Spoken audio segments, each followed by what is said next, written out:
आपण रव्यापासून नेहमीच वेगवेगळे पदार्थ बनवत असतो. आज आपण बनवलेत रव्यापासून कुरकुरीत असे कटलेट. तर त्यासाठी काय साहित्य लागणार आहे ते आता आपण बघूया. इथे मी घेतलं आहे 1.5 वाटी तांदळाचं पीठ. ते तांदळाचं पीठ तुम्ही घरीही करू शकता. अर्धी वाटी रवा, 2 उकडलेले बटाटे, थोडीशी कोथिंबीर, 1 चमचा ओरेगॅनो, लहान चमचा घ्या, 1 लहान चमचा चिली फ्लेक्स, 1-2 लहान चमचे धने जिरे पावडर, चवीनुसार मीठ, अर्धा चमचा जिरं, अर्धा चमचा गरम मसाला, थोडी हळद आणि हिंग घ्यायचं आहे. आता आपण हे सगळे जे पदार्थ आहेत ते या मेजरमेंटच्या कपने मोजून घेतलं आहे. तुम्ही कुठलीही वाटी सेट करा आणि त्याने हे सगळं मोजून घ्या व्यवस्थित. आता पुढे काय करायचं आहे ते बघूया. इथं मी एक कढई गरम करायला ठेवली आहे. त्यात थोडं तेल घालून घ्यायचं आहे. तेल गरम झालं की थोडा हिंग घालायचा आहे. हिंग घातला की त्याच्यामध्ये थोडं जिरं घालून घेऊया. जिरं चांगलं फुलू द्यायचं आहे. जिरं चांगलं फुलल्याशिवाय काही दुसरं घालू नका. जिरं व्यवस्थित फुललं की आता आपण जे पिठाचं आणि रव्याचं प्रमाण घेतलं आहे त्याच्यासाठी आपल्याला 3 वाटी पाणी लागणार आहे. पण आपण जो मेजरमेंटचा कप घेतला आहे त्या कपनेच ते पाणी आपण मोजून घ्यायचं आहे. आता बघा, आता मी 3 वाटी पाणी मोजून घेतलं आहे. ते त्या फोडणीत ओतून घेऊया. फोडणीत पाणी ओतल्यानंतर पुढचे पदार्थ आपण त्याच्यात आता मिक्स करायचे आहे. आता याच्यात घालायचं आहे. आता याच्यात आपण घालूया थोडी कोथिंबीर. कोथिंबीर वापरा, चांगली चव येते त्याने. पुढे घालायचं आहे त्याच्यात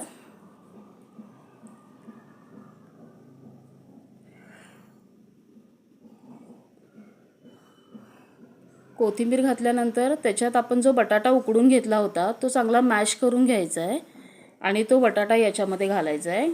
बटाटा याच्यात घाला म्हणजे कडकडीत होत नाहीत कटलेट, व्यवस्थित होतात. त्यामुळे बटाटा उकडून व्यवस्थित मॅश करून घ्या म्हणजे बटाट्याचे तुकडे नाही राहणार. पुढे घालूया चिली फ्लेक्स. सगळं आपल्याला या पाण्यातच घालायचं आहे. त्याच्यात घालूया ओरेगॅनो. ओरेगॅनो किंवा तुम्ही पिझ्झा सिझलिंग जरी वापरलात तरी चालणार आहे. त्याच्यानंतर घालूया धने जिरे पावडर. पुढे त्याच्यात घालूया हळद. हळद लहान अर्धा चमचा घ्या.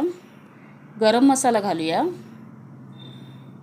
त्याच्यानंतर त्याच्यात घालायचं आहे चवीनुसार मीठ. मीठ तुम्ही आता घाला आणि नंतर पीठ तयार झाल्यावर पण त्याची टेस्ट बघून कमी वाटलं तर परत घाला. आता हे सगळं आपण मिक्स करून घ्यायचं आहे. व्यवस्थित मिक्स करायचं आणि ह्या पाण्याला आपल्याला एक चांगली उकळी आणून घ्यायची आहे. उकळी आणल्यावरती पुढे काय करायचं आहे ते सांगते.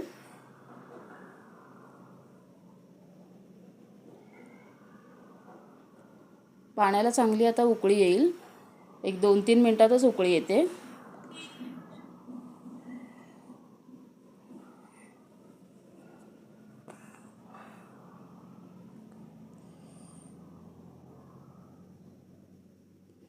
याच्यात घालूया थोडा लिंबाचा रस. जर तुमच्याकडे चाट मसाला असेल तर 1 चमचा चाट मसाला घातला तरी चालेल. पाण्याला उकळी आल्यावरती त्यात रवा घाला.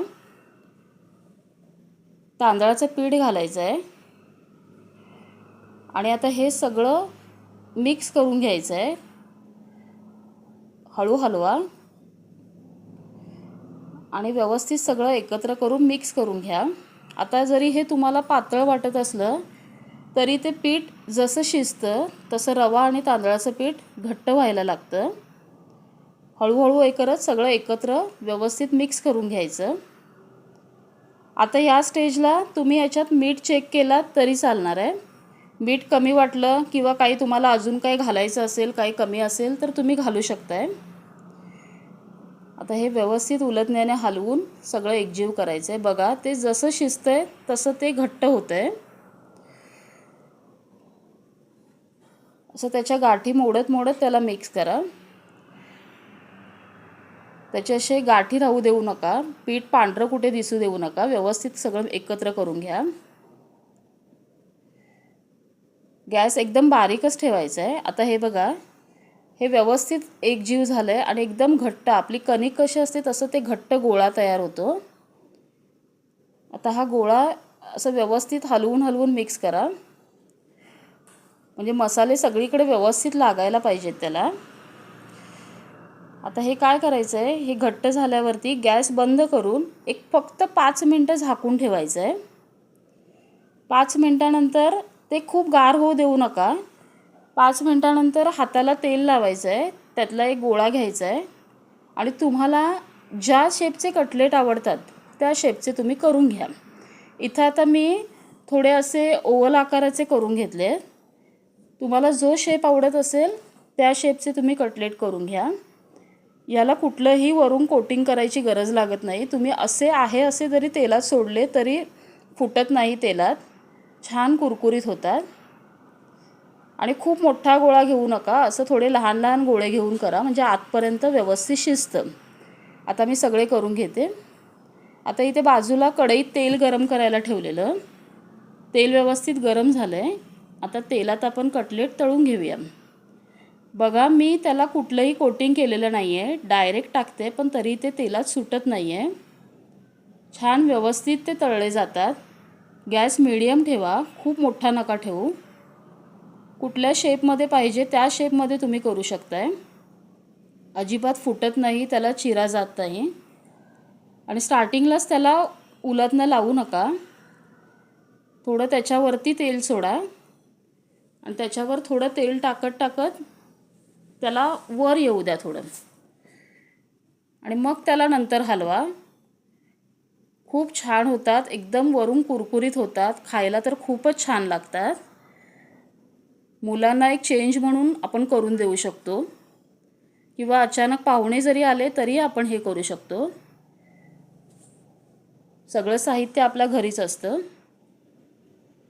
त्यामुळे हे बघा, आता हे हळूहळू खालून सुटतं आहे.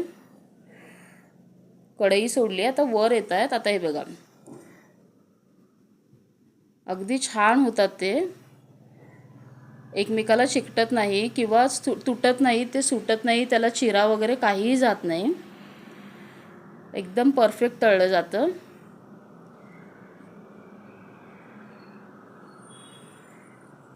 आणि मीडियम गॅसवर करा, म्हणजे आतूनही व्यवस्थित भाजलं जातं.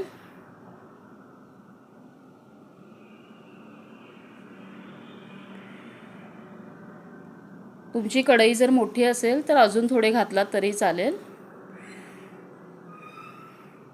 आता हे बघा, छान गोल्डन रंगावर तळून होत आहेत. बघा, रंग पण फार छान आला आहे. आता आपण हे काढून घेऊया. बघा, कुठेही फुटलेले नाही आहेत, व्यवस्थित निघतात. तेलही आपलं खराब होत नाही, तेलात सुटत नाही.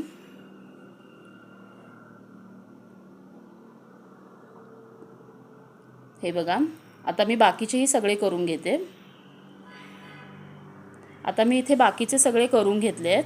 आता तुम्ही हे सॉसबरोबर खाऊ शकता. आणि मी राऊंड शेपमध्येही केलेत आणि लांब शेपमध्येही केलेत. तुम्ही तुमच्या आवडीने करा. माझा व्हिडिओ जर तुम्हाला आवडला असेल तर एक लाईक करा, कमेंट करा आणि सबस्क्राईब करा.